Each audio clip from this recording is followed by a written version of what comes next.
What if every single choice you've ever looked back on with regret was actually profoundly impossible to avoid? Just imagine that for a moment.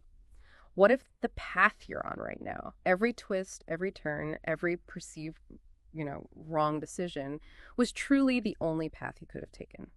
Today, we are embarking on a deep dive that aims to fundamentally transform how you think about choice, about regret, and ultimately about your very existence. If you've ever found yourself awake at 3 a.m., replaying decisions, agonizing over what if I had chosen differently, then this deep dive is absolutely for you. Welcome to the Deep Dive, where we explore profound philosophical insights that can genuinely shift your perspective and change how you experience life. We're going to explore a radical idea that even if you felt you were making different choices, you might surprisingly arrive at the same essential destination. This isn't about fatalism, far from it. In fact, we'll uncover why embracing this perspective might actually unlock an incredible sense of freedom and a deeper appreciation for your own unique journey. So settle in, because we're about to question some very fundamental assumptions about how life works, and hopefully give you a new lens through which to see your entire story. Okay, let's really unpack this idea of choice. We often describe life as this grand narrative where we're constantly standing at forks in the road, right? Do I take this job or that one? Do I pursue this relationship or step away?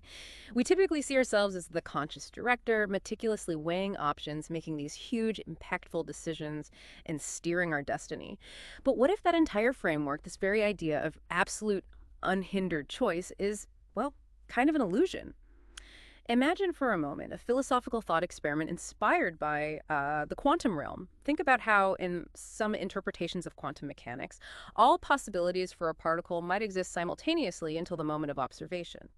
It's as if reality only collapses into one specific outcome when it's actively engaged with. Now, what if our own consciousness works in a similar, profoundly interconnected way? What if all your potential life paths already exist in some abstract sense, until the moment you observe your life by living it, by making the choices that define your present?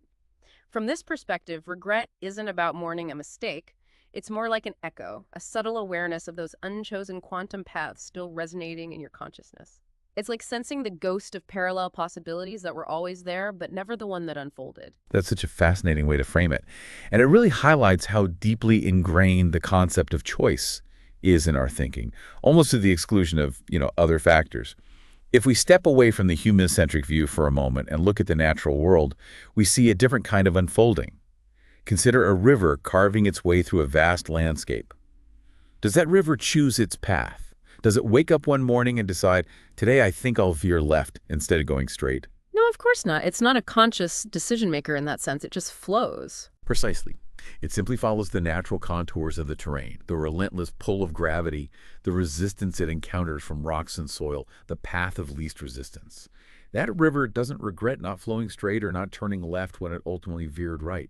It simply becomes itself through the very obstacles it navigates around. It expresses its nature.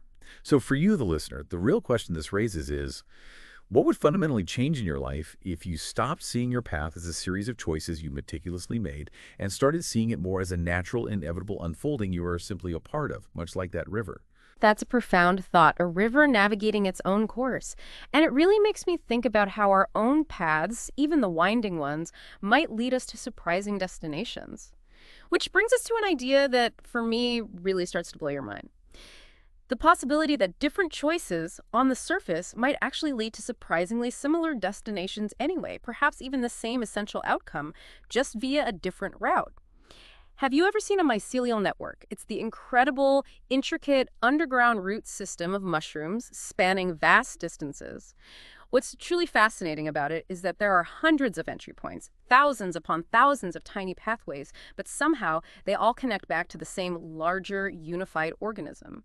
It's a system designed for connection and reaching a common purpose. Your life, perhaps, works in a remarkably similar way. Maybe you had that big job offer in Seattle, but you ended up staying in your hometown.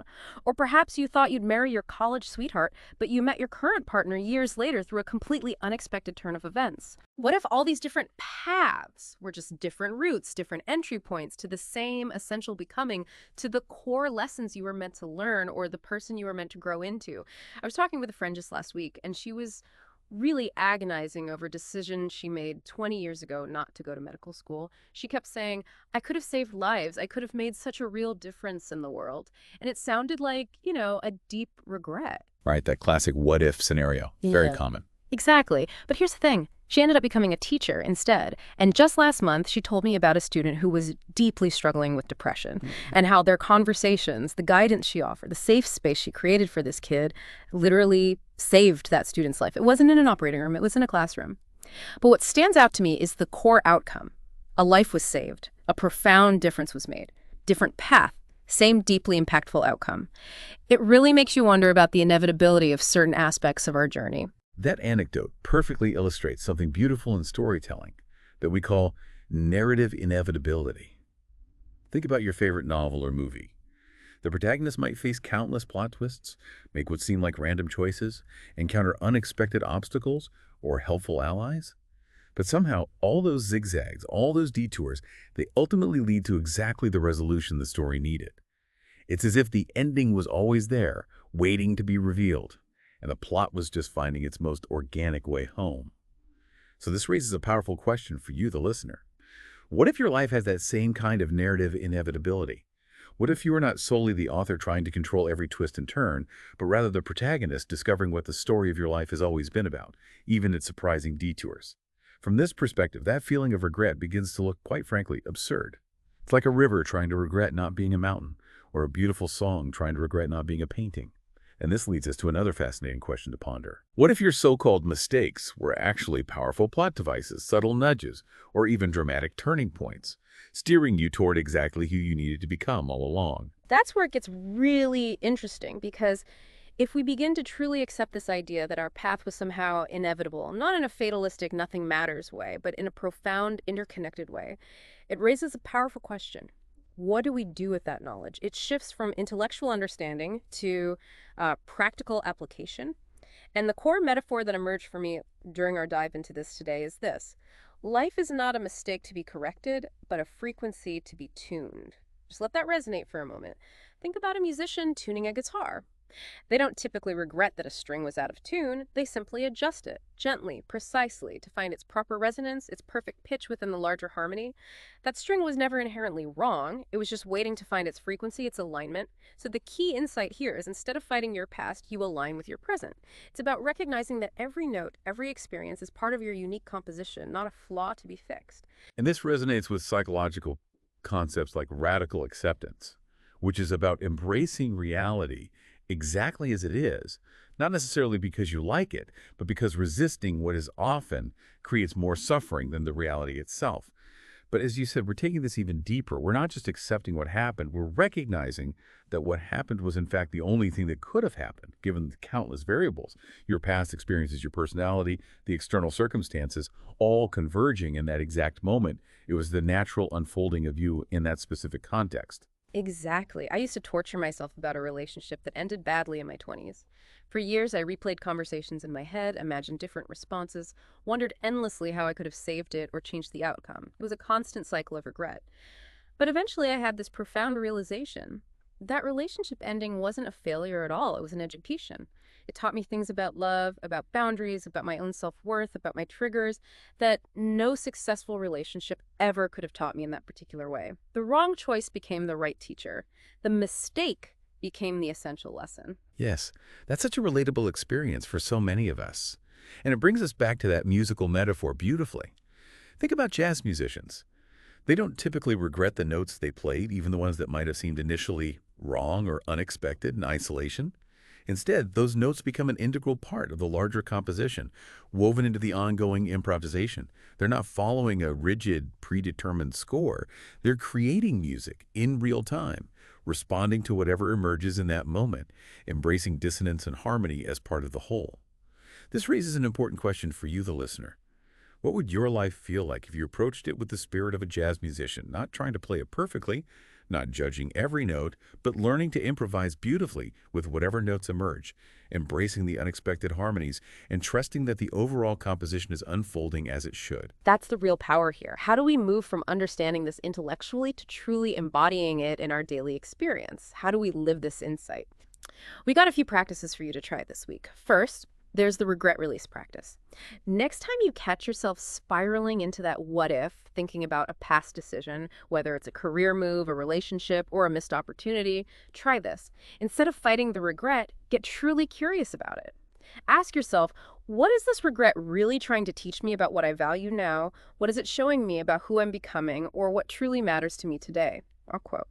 Treat regret not as evidence of your mistakes, but as valuable information about your evolving consciousness, a signpost pointing to your growth.